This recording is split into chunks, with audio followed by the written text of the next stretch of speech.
Bem-vindos e bem-vindas, saudamos a todos vocês com um grande abraço e estamos retornando ao nosso programa Curiosidades Bíblicas e Histórias do Cristianismo. Nós agradecemos a sua gentileza de estar conosco e eu já peço que neste momento, se você puder, mande o link para alguém que você conhece, um líder, pastor, pastora aí da sua igreja, porque nós vamos ter um programa bastante interessante e eu creio que será uma bênção para todos nós. Nós estamos iniciando uma nova série dentro do nosso programa e a série vai ter por título História da Bíblia e vamos ter 6 partes, 6 capítulos. Vamos começar hoje com a parte número 1, Surgimento dos Escritos do Novo Testamento. Então você certamente não vai perder nenhuma das séries e também vai nos ajudar aí contribuindo, compartilhando o link com as pessoas do seu conhecimento. Mais uma vez comigo, professor Wander de Lara Proença, professor da Faculdade Teológica Sul-Americana desde os primórdios, desde o primeiro dia, ou até mesmo, para ser bem histórico, antes mesmo dela começar, Wander. Verdade, AC. Que bom estar de volta aqui com você. Um abraço a todos que nos acompanham. E tem sido muito legal essa interatividade com o nosso público. A gente tem recebido aí muitos contatos, né, e-mails, postagens muito generosas aí de todo mundo que tem acompanhado os nossos programas, inclusive enviando perguntas. A gente, inclusive, vai responder algumas delas hoje. E vamos entrar hoje numa temática muito interessante. Chegam muitas perguntas também sobre isso. Tentar entender como que se formou a Bíblia. Vamos partir desde os primeiros fragmentos, né, de textos até a canonização, a formação da Bíblia, como a gente conhece hoje, com todos os livros, suas traduções, sua expansão pela história e até a chegada ao Brasil. Então vai ser uma série, como você bem colocou, de 6 programas, 6 episódios, começando por hoje, e aí vamos caminhar pelo tempo, entendendo como que foi, né, a trajetória da formação da Bíblia. Porque, assim, às vezes a gente pega a Bíblia hoje, texto prontinho, né? A gente vai hoje a uma livraria evangélica e vai encontrar Bíblias de todos os tipos, tamanhos, traduções, tipos de letras, tem Bíblias já coloridas, temáticas. E já tem tudo aqui também, né? Tem hoje, inclusive, né? No toque dos dedos, né? As pessoas já podem acessar a Bíblia. Não precisa nem decorar o livro das Bíblias. Exatamente. Da Bíblia, mas, né?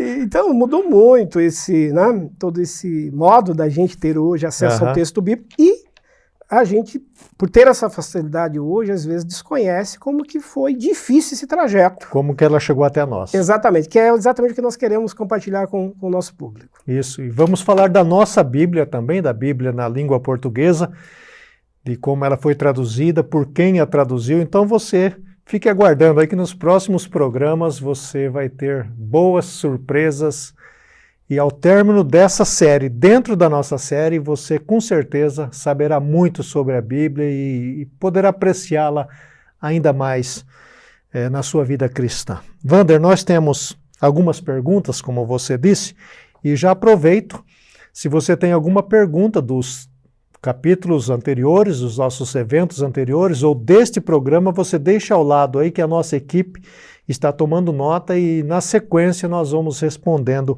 as suas perguntas. Wander, a Karina Caetano Neves é aluna do 1º ano. Viu, Karina? Que bom que você estuda conosco. Ela disse que está ouvindo a sequência dos programas. Isso é bastante interessante. Se você está chegando aqui neste programa, nós temos 9. Esse é o 10º. Nós temos 9. Anteriores. Aí, na medida do possível, vá ouvindo esses programas para você ir fazendo aí a fundamentação histórica do que o professor Wander está falando.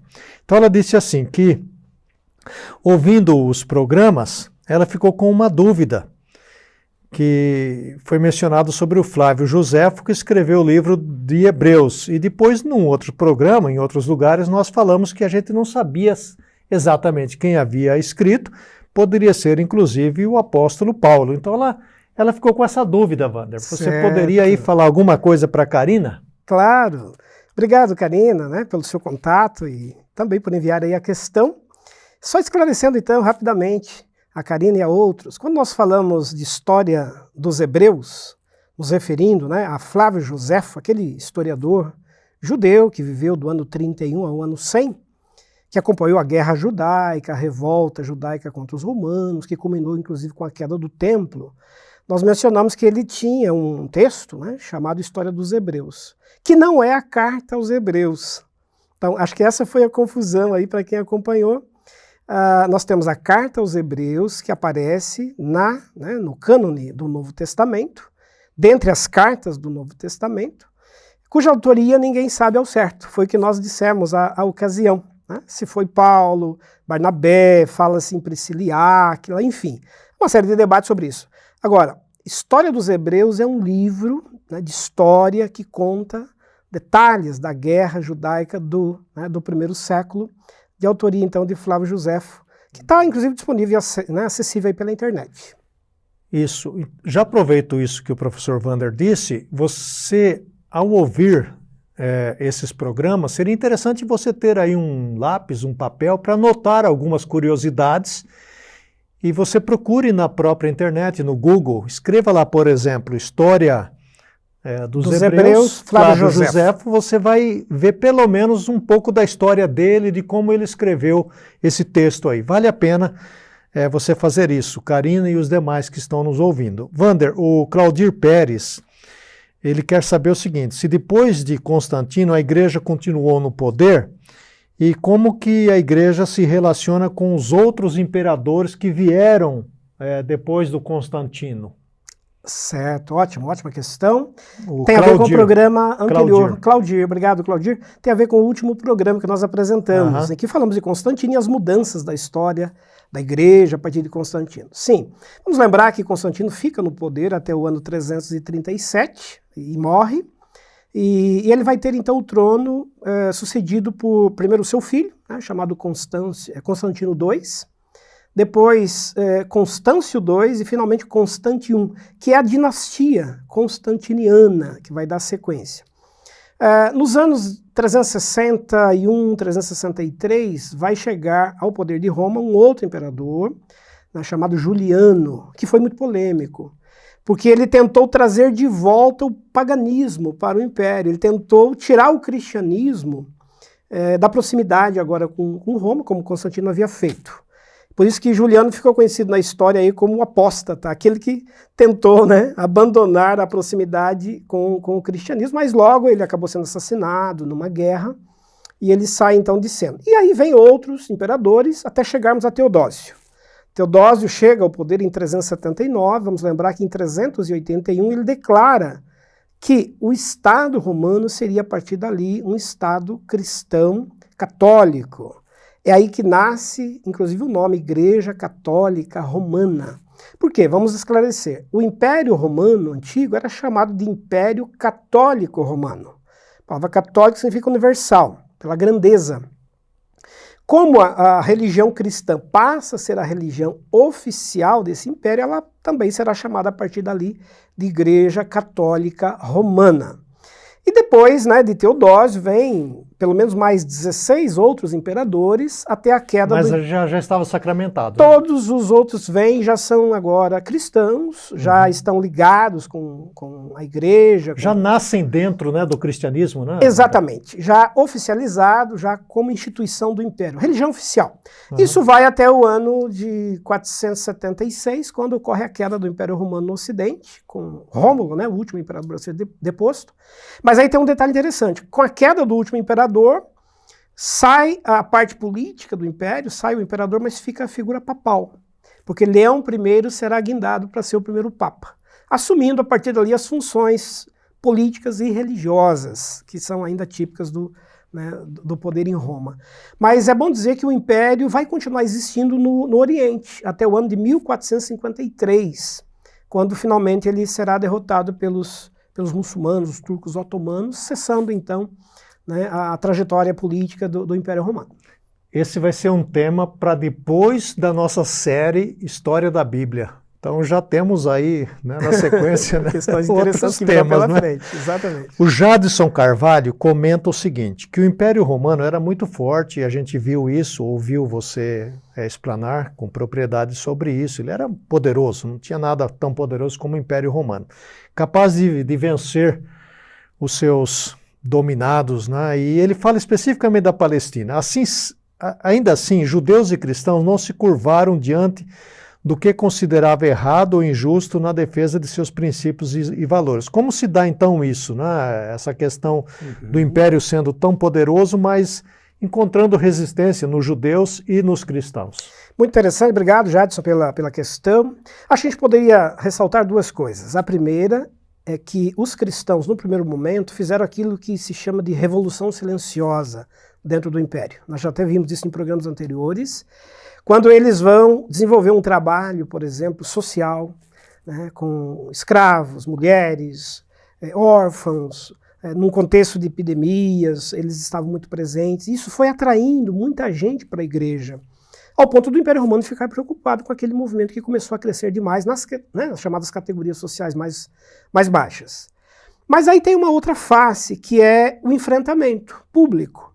Além dessa revolução silenciosa, como você bem coloca, os primeiros cristãos também foram a público para defender aquilo que eles acreditavam como sendo verdadeiro.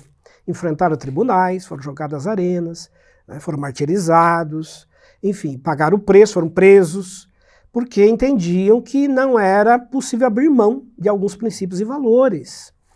Que foi o caso, né, da guerra, por exemplo, do ano 66, que estudamos aqui, quando cristãos não se submeteram mais, entenderam que Roma estava expoliando, impedindo, né, que a justiça se fizesse naquele contexto da Palestina, e eles então fizeram um enfrentamento, defendendo então os seus valores e seus princípios. Eu acho que é aquilo que a gente chama, né, a ser hoje, da teologia pública. Uhum. Não é? Claro que é um termo muito atual e contemporâneo, mas o que é a teologia? A teologia é a manifestação também pública, não apenas intramuros, dentro do âmbito eclesiástico, mas também... E essa, no decorrer da história, vai ser uma marca do cristianismo, com né, certeza, Wander? De inserção na sociedade, de fazer valer a sua mensagem, de dizer quais são seus princípios, que são inegociáveis, em defesa da vida, em defesa da justiça, em defesa dos mais fragilizados, sobretudo, né, os que necessitam de amparo. O verdadeiro evangelho, né? Sim. Wander, o Gustavo Guimarães, ele elogia o programa. Obrigado, Gustavo. Né? A gente está fazendo aqui o possível para fazer um bom programa, né? E eu espero que vocês estejam se beneficiando dele. Ele quer saber o seguinte: você mencionou sobre os objetos dos mártires que eram levados aos templos e que passam a fazer parte da liturgia cristã, né? Sendo até... tendo algum elemento de mágica nisso aí. Sim. Como que se dá isso? Como a igreja lida com essa questão da adoração aos mártires, ou a esses objetos, ou aos santos, né? Não sei se talvez até uma ideia de um programa onde a gente poderia falar com mais... detalhes, com mais tempo, né? explicar. Mais tempo, né? Mas certeza. só uma pincelada aqui para ele não ficar sem uma resposta. Claro, Gustavo, né? Obrigado pela questão. Tem a ver também com o programa anterior que nós apresentamos. Podemos pontuar pelo menos 2 ou 3 coisas bem importantes sobre isso. A primeira, com a conversão de Constantino, que vimos no programa passado, aqueles objetos que os cristãos guardavam como, né, um memorial da sua experiência de fé, de luta, de martírio, mesmo os restos mortais daqueles que passaram pelas perseguições, que estavam guardados nas catacumbas, enfim, nos cemitérios em locais ermos, esses objetos, a partir de Constantino, serão trazidos para dentro dos templos. Por quê? Constantino permitiu e custeou financeiramente a construção de templos cristãos, basílicas, templos muito suntuosos. E aqueles objetos dos cristãos começaram então a ser trazidos para ornamentar estes templos. Não só isso. Vimos também que a própria terra da Palestina, Israel, foi aberta aos cristãos e judeus. Muitos cristãos foram para a Palestina em busca daqueles objetos, tentando encontrar coisas históricas importantes. E esses objetos eram trazidos e passavam a fazer parte da ornamentação, da decoração dos templos. Esse é um primeiro momento, a partir de Constantino. A partir do século V, nós vamos ter uma mudança.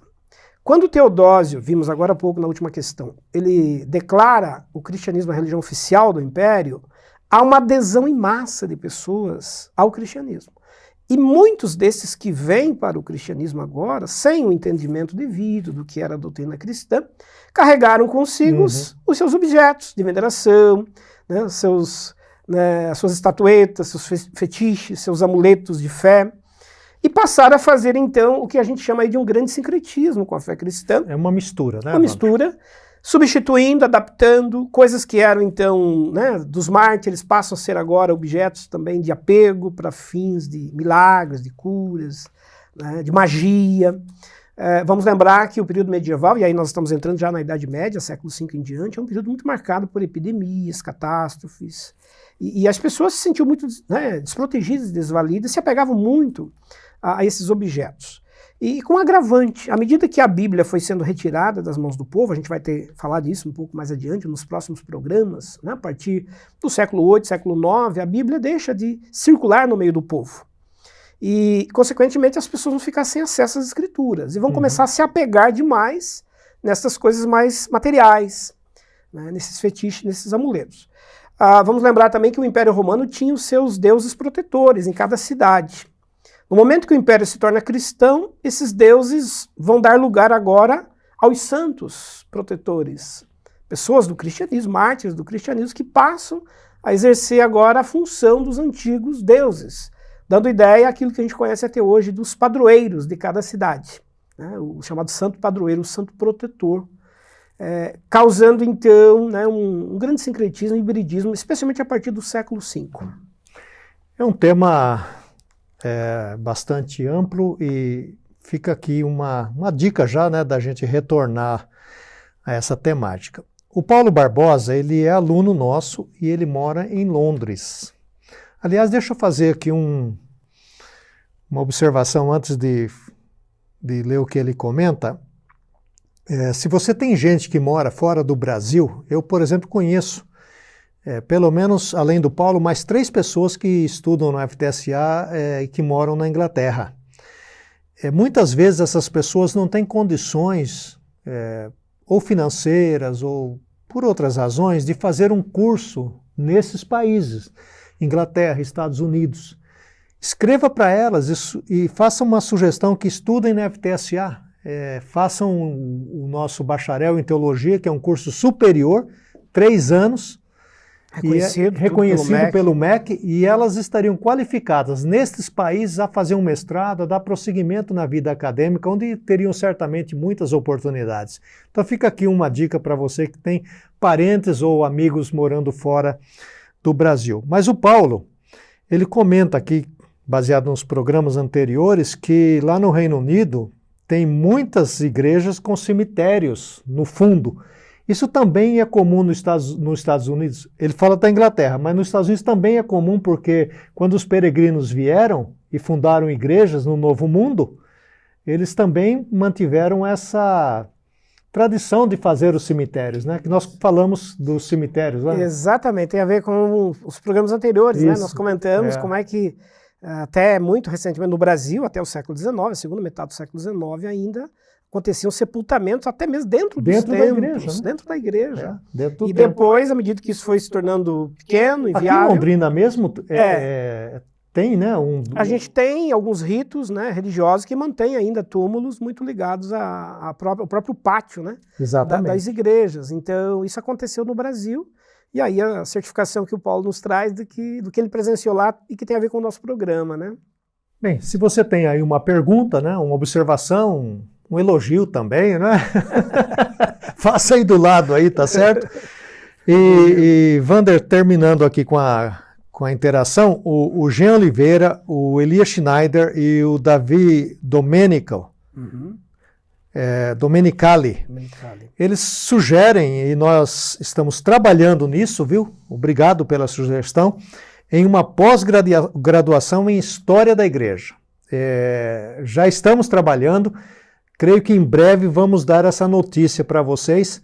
E até eu, Wander, vou me inscrever para fazer esse curso aqui, viu? Porque eu quero aprender um pouco mais de história com você e com o pessoal aqui da escola, tá certo? Agradecemos as sugestões aí, né? Que legal. Com certeza. O pessoal está tem gostado da história e quer continuar, quer ampliar, fazendo um curso, fazendo uma pós-graduação, claro, tendo oportunidade de aprofundar muito mais o que a gente vem trabalhando aqui. Exatamente. Né? Aqui é uma visão bem panorâmica, introdutória, aqui e numa linguagem... Vamos chamar de... Aqui é um tira-gosto, né? Tá bom. Vamos entrar agora, então, na nossa temática, História da Bíblia, parte 1. Hoje, o surgimento dos escritos no Novo Testamento. Wander, vou começar com uma pergunta bem simples, que todo mundo está acostumado a ter, ler, falar, ouvir e tal. Bíblia. O que significa a palavra Bíblia? Certo. É importante começar daí, né? Então, a palavra Bíblia vem de Bíblios, que é um termo da língua grega, que se referia aos pergaminhos, que eram peles, né, de ovelhas tratadas, estas peles, para darem lugar à escrita, para que se pudesse escrever. E à medida que eles iam, né, colocando, né, cada peça de pergaminho, uma peça sobre a outra, iam formando os volumes. Isso se chamava biblos, vários volumes, várias camadas de escritos, vários textos. E aí passou, então, a ser utilizado esse termo para identificar exatamente a quantidade de volumes, de textos num só exemplar, que é a Bíblia.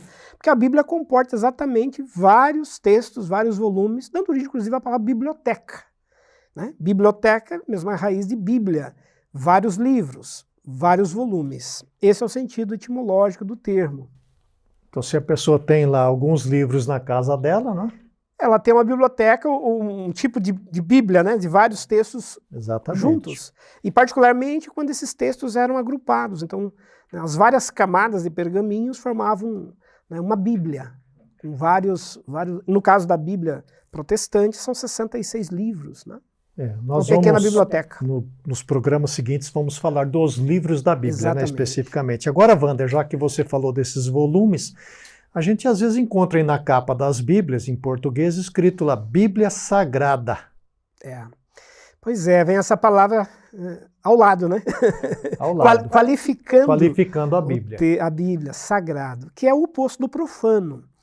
E isso é importante por duas razões. A primeira, porque tem a ver com a canonização destes textos. Nós vamos tratar mais adiante, no próximo programa, especialmente sobre a canonização, que é tornar estes textos, né, verdade, a palavra de Deus, que tem uma inspiração divina. Então, dando essa conotação de algo sagrado, de algo que, né, tem uma inspiração de Deus. Não é apenas uma literatura comum, né, não é uma obra de ficção. É um texto separado dos outros, né? Diferente dos outros. Tem uma categoria de sacralidade, de algo sagrado. Isso tem uma importância histórica. Por quê?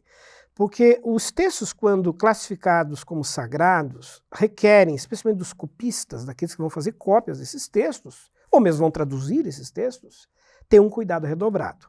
Tanto é que no judaísmo antigo, os copistas, os escribas, eram pessoas cuidadosamente preparadas para fazer esse trabalho, porque tinham muito receio de cometer um erro. Né? Se você fazer a grafia errada de um termo, isso pode dar um outro sentido, pode dar um sentido de idolatria, né? E desvirtuar aquilo que é mensagem sagrada e mensagem divina. Então, a ideia do sagrado requer de quem, né, copia, de quem traduz, um cuidado ainda muito redobrado. E isso é importante. Por quê? Porque assegura a veracidade das transmissões. Tanto é que quando a gente hoje vê os pesquisadores compararem as traduções contemporâneas com, né, as versões mais antigas dos manuscritos, o que se observa em relação à Bíblia é o zelo que há na transmissão da originalidade desse texto, justamente pela sua conotação de sagrado.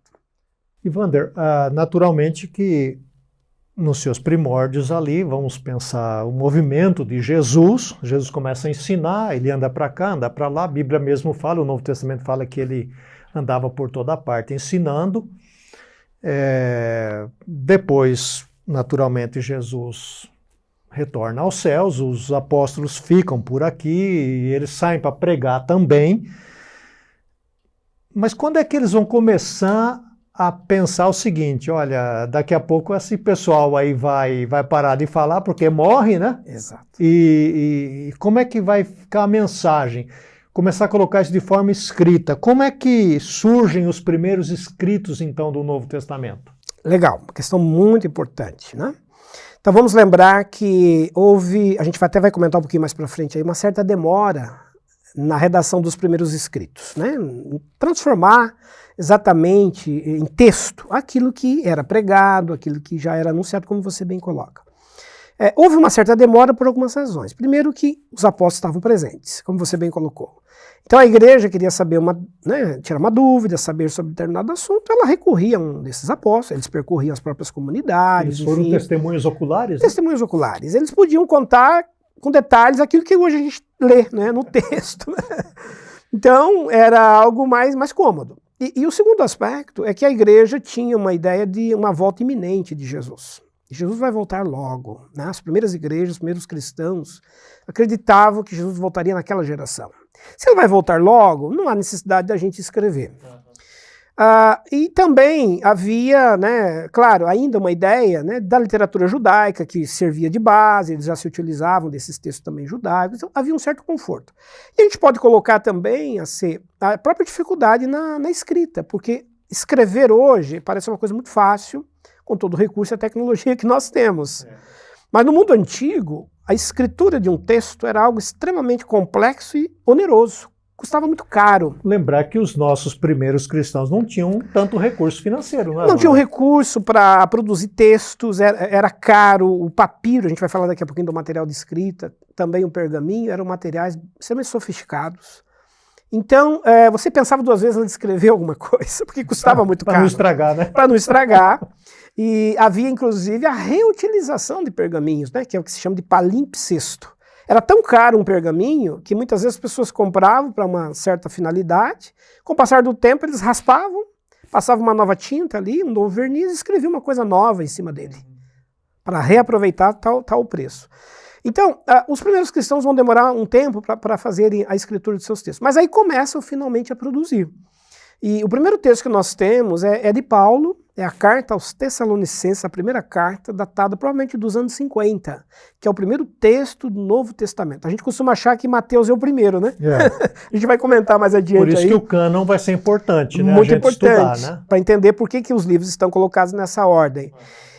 Mas Mateus não é o primeiro, nem é o Evangelho o primeiro. O primeiro texto é uma carta paulina, né, do ano 50.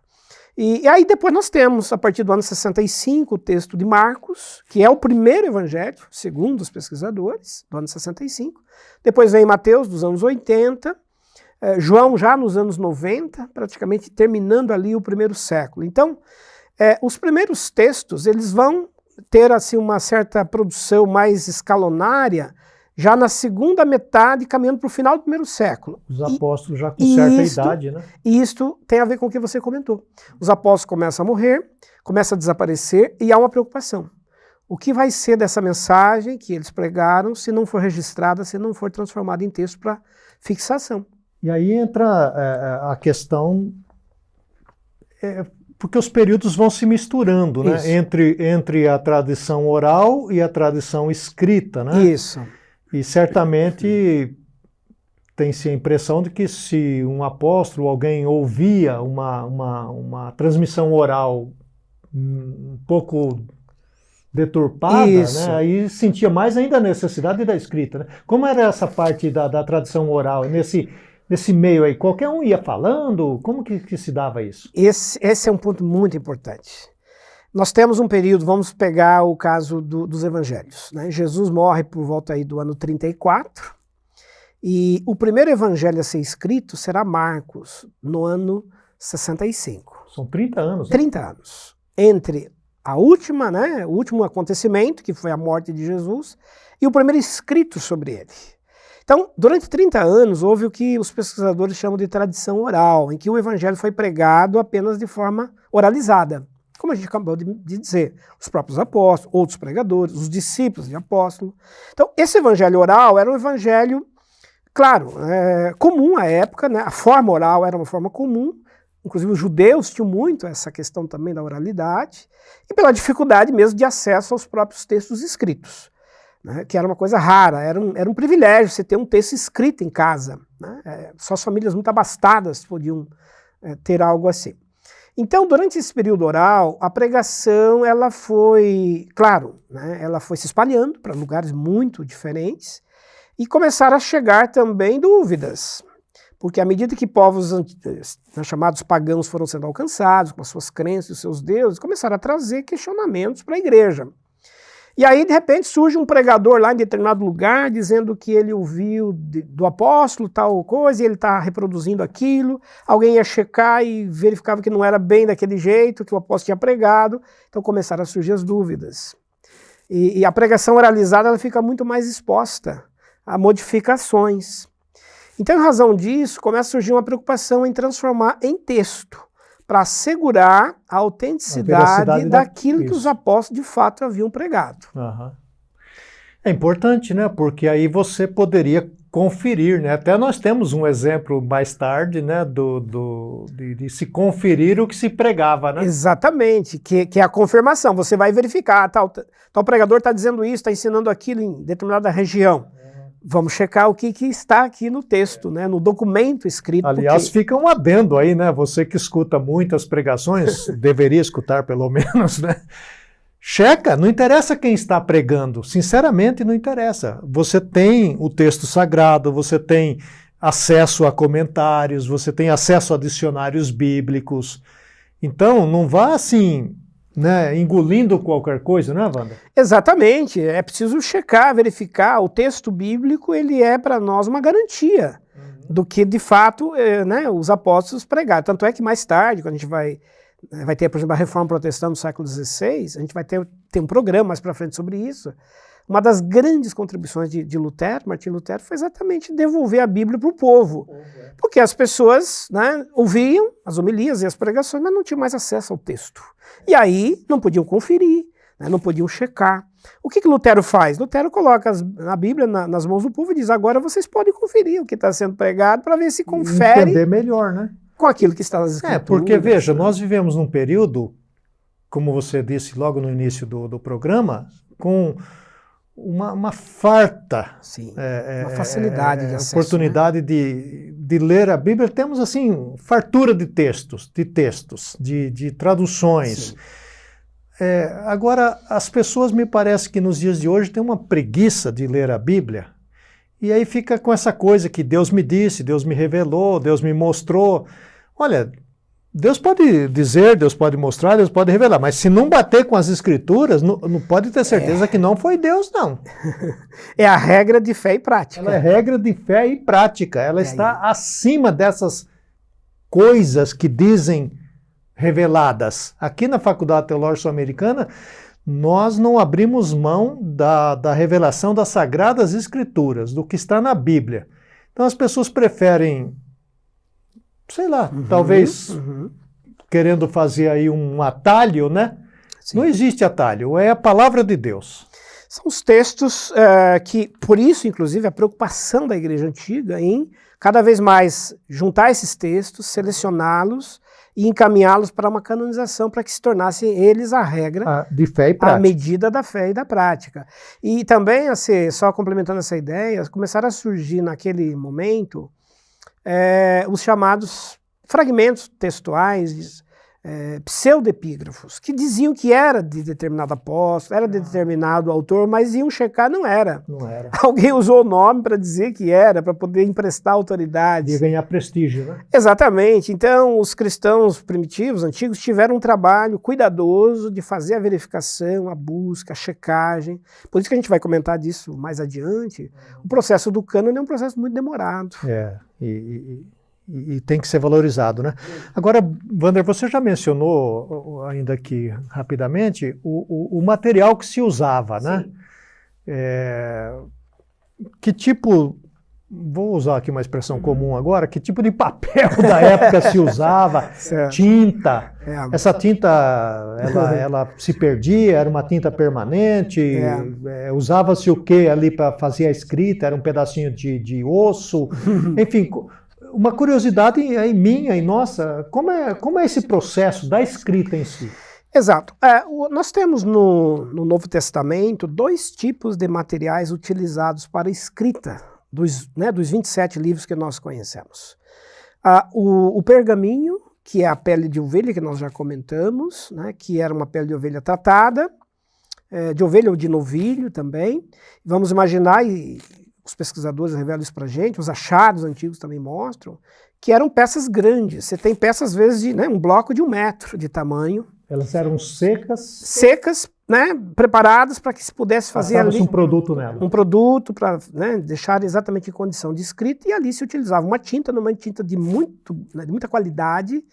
Tanto é que ocorriam, como eu disse há pouco, os chamados palimpsestos, que a tinta era tão boa quando se escrevia, no caso dos textos bíblicos, né, um dos evangelhos encontrados no final do século II para o século III, que é um dos manuscritos mais antigos que nós temos, é uma cópia, é um palimpsesto, em que alguém teria adquirido o evangelho, aí leu por um tempo, usou, depois não quis mais, resolveu apagar a escrita daquele evangelho e passou uma tinta nova em cima, um tratamento de novo ali, tipo de um verniz, e escreveu uma outra coisa completamente diferente sobre.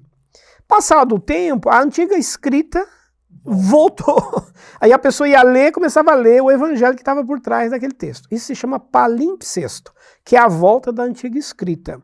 Isso para mostrar a qualidade do material que se utiliza. E por que era muito importante usar um material de qualidade, de uma tinta com muita qualidade?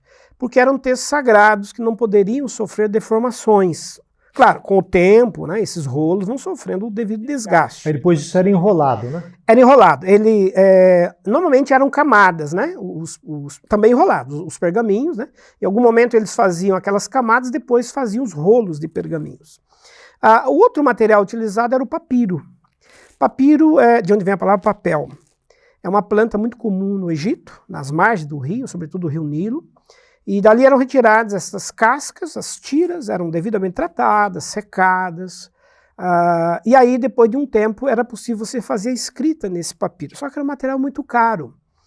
Né? E também, com o tempo, acabava sofrendo maiores desgastes. Uhum. Ele era mais frágil. Mais né? frágil, mais caro, sofisticado, porém mais frágil. Então, os manuscritos mais antigos que nós temos hoje datam do século II, III, porque os mais originais acabaram se perdendo com o tempo por conta do tipo de material. E a escrita, claro, né, usava-se um tipo de pena, né, uma famosa pena mesmo, para você poder pegar tinta, ou um outro objeto pontiagudo, né, mesmo, como você falou, um osso devidamente preparado para que se pudesse, então, molhar ali no tinteiro e fazer a escrita. Agora, imaginemos isso, né, o cuidado que se tem que ter para escrever, para não errar. Porque se você erra uma escrita, uma grafia, você tem que, sobretudo, ter sagrado, que é o caso, né? Você tem que voltar, apagar, fazer tudo de novo. Esperar secar, né?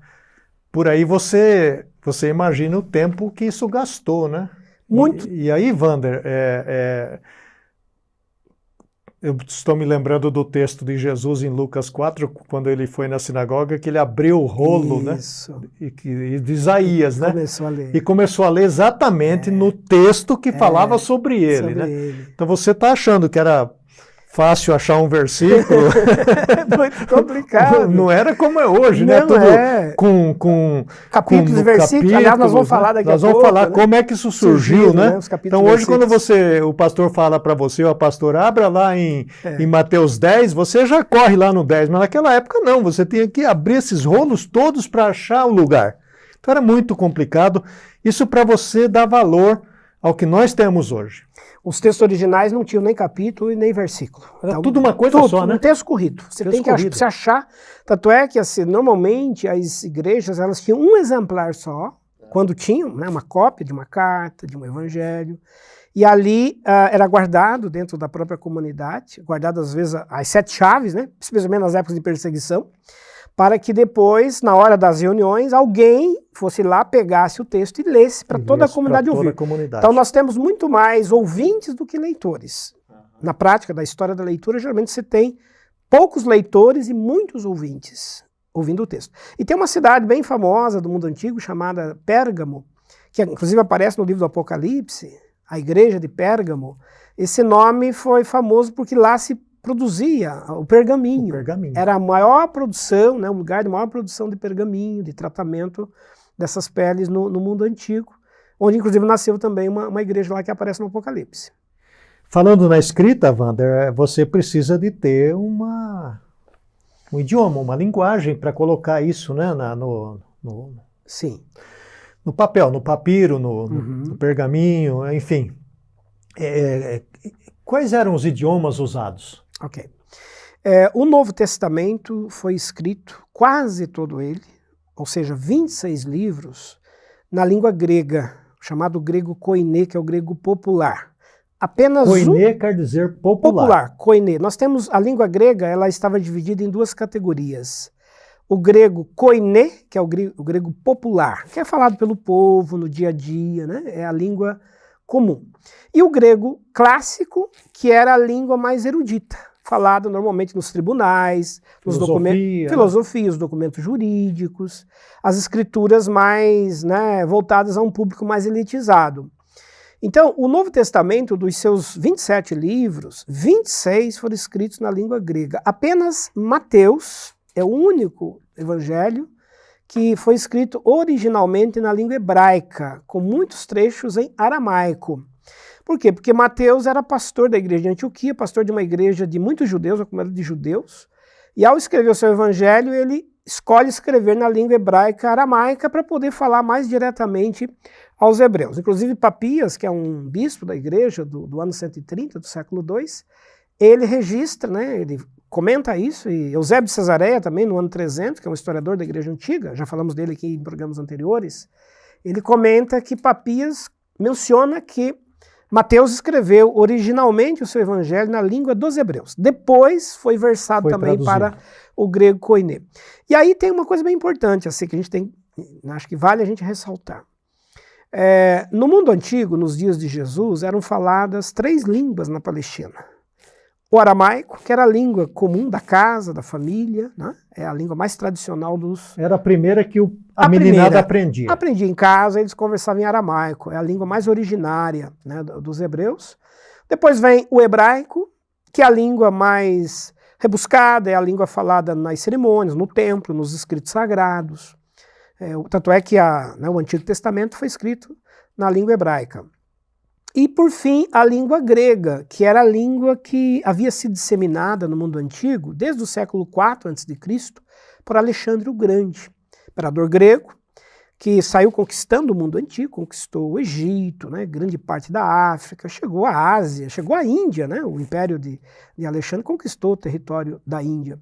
E a própria Palestina, e onde Alexandre chegava com os seus exércitos e dominava, uma das primeiras coisas que ele fazia era exigir que o povo dominado falasse a língua grega.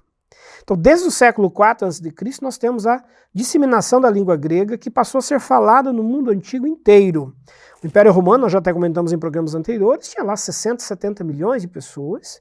Em qualquer lugar do Império Romano, que é o Império Greco-Romano, né, porque o Império Romano dominou o antigo Império Grego, se falava a língua grega. E veja como que isso foi importante, porque quando os apóstolos e os autores do Novo Testamento escolheram escrever na língua grega, eles fizeram isso estrategicamente. Porque usando o grego, eles poderiam conversar com o mundo. Seria semelhante hoje ao inglês, uma língua universal em que você fala em qualquer lugar do mundo antigo e você vai ser entendido.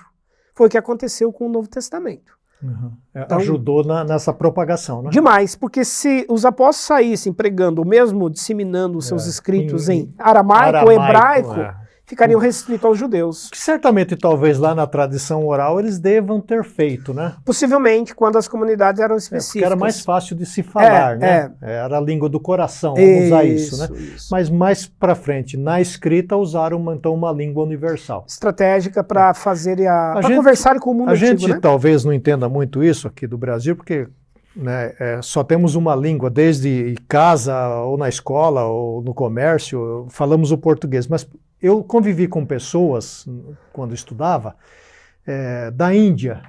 Na Índia, por exemplo, uma criança fala a língua só ali da sua vilazinha.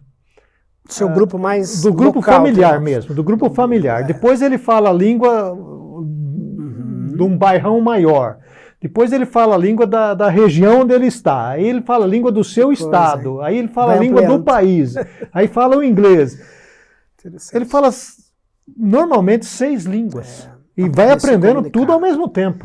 Para se comunicar com as diferentes categorias Se sociais. ele sai do seu núcleo familiar, ele já não pode mais se comunicar, ele tem que usar outra língua. Interessante. Então, o que você está explicando faz bastante sentido.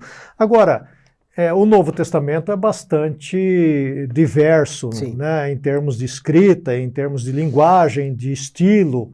Né, nós vamos entrar nesse tópico mais para frente, mas em que lugar essa escrita foi feita? Que cidade, por exemplo? Legal, uma questão bem importante. Não foi num lugar só, né? Não foi. Nós temos algumas cidades que são cidades-chave para a produção dos textos do Novo Testamento. Por exemplo, Jerusalém é um primeiro lugar, porque ali estava a chamada escola judaizante, que nós já estudamos aqui, onde estavam Pedro, Tiago, outros apóstolos que produziram alguns primeiros textos dali. E não só isso, pegaram alguns textos judaicos e fizeram algum trabalho a partir deles também na própria escritura do seu texto. É o caso, por exemplo, de Tiago, a carta de Tiago que nós temos no Novo Testamento, que não é o Tiago apóstolo, né? É o Tiago irmão de Jesus. Irmão de Jesus. E, segundo pesquisadores, a carta de Tiago é um antigo escrito judaico que foi retrabalhado, readaptado também com ensinamentos judaicos para ser agora uma mensagem cristã. Mesma coisa a carta de Judas, né? Também, claro, é o Judas irmão de Jesus.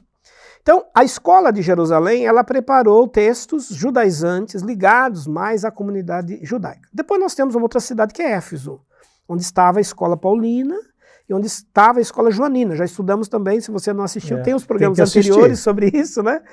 E onde estudaram líderes, foram preparados para serem pregadores, instruídos por Paulo, por João.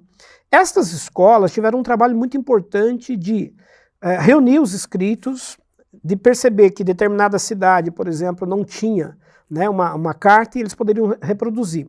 E os próprios apóstolos atuaram lá. Paulo viveu, né, 1 ano e meio na cidade de Éfeso, produziu textos lá daquela cidade. João também vai produzir os seus textos a partir da cidade de Éfeso. E nós temos depois uma outra cidade que é Roma, para onde Pedro e outros líderes vão e também vão escrever. Marcos, inclusive, vai ser escrito da cidade de Roma. Então, a gente poderia dizer que existem pelo menos aí umas 4 cidades, 3 ou 4 cidades que são cidades bem importantes de produção. Chaves, né? Mas há outras produções que são circunstanciais. Por exemplo, Romanos. Paulo estava em viagem, ele relata, saindo de Éfeso para ir a Roma, que era o sonho dele. Comprou a passagem e tudo mais, mas resolveu passar por Corinto. Visitar a igreja de Corinto. Passar lá 1 mês, 2 meses em Corinto, para depois seguir para Roma. Quando ele chega em Corinto, ele fica sabendo algumas coisas da cidade de Roma e resolve mandar a carta. Então, ele vai despachar a carta de Corinto, do ano 58, para os romanos, para que a carta chegasse antes dele. Então, existem situações assim bem pontuais em que o autor está em outro lugar, em outro ambiente e resolve escrever. Existe, por exemplo, um relato de Papias, que é este, né, bispo da igreja do ano 130, muito interessante. Ele diz que Marcos, por exemplo, escreveu estando na cidade de Roma, trabalhando com Pedro, que o evangelho de Marcos era inclusive chamado de evangelho de Pedro. Foi Pedro que pregou, que ensinou Marcos, João Marcos, e ele redigiu. Lucas escreveu, né, trabalhando com Paulo, e ele vai se tornar depois, né, um autor bem importante, vai escrever o Evangelho e vai escrever o livro de Atos, inclusive dedicando esses textos, né, a um Teófilo, a um personagem. Então, Lucas ele também viajou, né, estava na região da Grécia, por exemplo, na região de Acaia, que é uma região onde ele se estabelece, e dali provavelmente ele produziu o seu texto. Então, a gente tem autores que estão situados fazendo trabalhos em determinadas regiões e dali eles enviam, né, os seus textos e as suas cartas. Muito bonita essa história, né? Como você pode perceber, a Bíblia chega até a nós por vou dizer uma palavra, uma aventura, né? É uma aventura, essa trajetória que Deus vai produzindo até fazer com que a Bíblia chegue até a nós hoje, né, e com tanta facilidade, né, e por isso, mais uma vez, né, leia as Escrituras. Wander, você já mencionou aí, e eu estava prestando atenção, pelo menos já uns 5 ou 6 autores, né? Você falou já do Lucas, falou do Tiago, falou do Paulo. Rapidamente, aí, quem são esses autores aí, né, do Novo Testamento? Pois é, outra questão muito interessante, porque nós temos duas categorias de autores, de todo o Novo Testamento. Apóstolo ou discípulo de apóstolo. Os apóstolos, né? Começando por Mateus, que foi apóstolo, João foi apóstolo, Pedro e Paulo, que é chamado de um apóstolo tardio, que vem se juntar. Paulo é o autor com o maior número de textos, pelo menos 13, provavelmente 14, incluindo Hebreus, né? São os principais autores. Agora, além deles, nós temos os discípulos de apóstolos, que são os casos, por exemplo, de Marcos, que foi discípulo de Pedro, chamado também de João Marcos. Como eu disse, trabalhou em Roma com Pedro e escreveu lá no ano 65 seu evangelho. Lucas, que não é apóstolo, mas é discípulo de Paulo. Lucas é médico, é muito interessante, né? E ele tem, por isso, inclusive, o texto mais rebuscado, mais elaborado do Novo Testamento. Ele disse que faz uma pesquisa, né? Muito cuidadoso. Ele diz, eu fui pesquisar os demais textos que já haviam sido escritos, os outros, né, relatos, porque ele é um evangelista que escreve depois. Foi pesquisar. Ele chega a usar o termo, fazer uma pesquisa criteriosa. Então é um estudioso, escreve com muita qualidade. Os textos de Lucas possuem a maior quantidade de termos da língua clássica, do grego clássico, que nós citamos agora há pouco. Porque ele está escrevendo para um leitor imediato, que é Teófilo. Ele chama, inclusive, no Evangelho de excelentíssimo Teófilo. É uma pessoa gabaritada, né? O termo excelentíssimo é uma forma de tratamento diferenciada no mundo romano. Só pessoas do escalão jurídico ou do alto escalão do exército é que poderiam usar esse termo, né? Excelentíssimo. Então era alguém que tinha um outro nível de leitura e de formação. Inclusive uma curiosidade, os pesquisadores chegam a dizer que muito provavelmente Teófilo deve ter custeado, bancado a escritura do texto, porque custava muito caro. Era muito comum as pessoas que tinham posse encomendar uma pesquisa, encomendar um livro. Olha, eu queria saber melhor sobre, no caso aí, né, o Teófilo. Porque a escrita é bem extensa, né? Muito extensa. Eu queria saber a história desse Jesus, né, do seu movimento, como é que foi. E encomendou a Lucas a tarefa de fazer a pesquisa. E Lucas vai fazer todo esse trabalho bastante exaustivo. A gente agradece ao Teófilo. Muito. Senão, aí, a gente poderia não ter, talvez, o evangelho. É o que se chama aí, mais tarde, de mecenas, né? É o mecenas, exatamente. Encomenda uma produção. Na arte é bem comum. É muito comum, muito comum. Bom, Wander, nós estamos chegando, né? O nosso tempo passa rápido, né? Quando eu pego aí a Bíblia, você também aí na sua casa, ou mesmo no aplicativo, quando você abre lá, você vai ver uma sequência, uma ordem. Começa lá com Mateus, né? E todo mundo já sabe disso, e vai terminar lá no Apocalipse. Agora, quem é que colocou essa coisa assim, nessa ordem aí? Legal, muito interessante. Já pega a Bíblia prontinha, ali de Mateus Apocalipse, afinal, né? Como é que isso chegou até nós dessa maneira? É muito interessante essa questão para a gente encerrar. Me permita só voltar uma questãozinha anterior, assim, na última pergunta que foi feita sobre os autores, que é uma questão que eu esqueci de mencionar, mas que eu acho importante para quem também está nos acompanhando.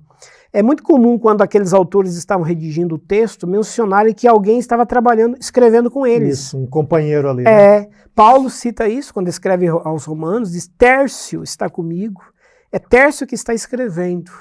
Porque a gente já viu em programas anteriores, Paulo tinha inclusive dificuldade para enxergar, provavelmente, para escrever. Muitas vezes era ele que assinava as cartas, mas o escritor era alguém da equipe que o ajudava. É um escriba, é um redator. Pedro, quando escreve a primeira carta, diz que Silvano é que está escrevendo também por ele. Pedro também era uma pessoa que tinha bastante limites na escrita, uma pessoa com, né, um nível de escolaridade muito baixo para a época, então alguém escreve por ele.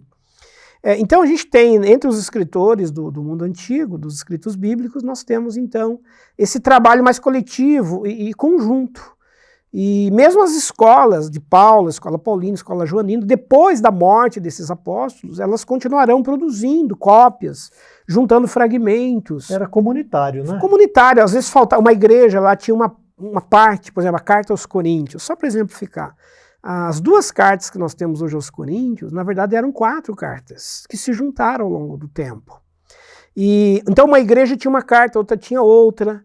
A escola paulina vai pegar, vai juntar, vai compilar.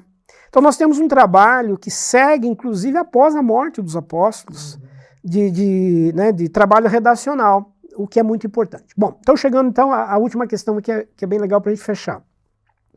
Essa ordem que nós temos hoje né, no Novo Testamento, ela não é cronológica, ela não foi colocada por ordem dos escritos, mas ela é uma ordem lógica até certo ponto, em termos temáticos. Por quê? Começa, né, o Novo Testamento com os evangelhos, contando a história de Jesus, que é o ponto de partida. E começa com Mateus. Por que começa com Mateus? Mesmo ele não sendo mais antigo. Porque Mateus é considerado o evangelho que melhor faz a passagem do Antigo para o Novo Testamento. É o que mais cita o Antigo Testamento. Ele é escrito para judeus.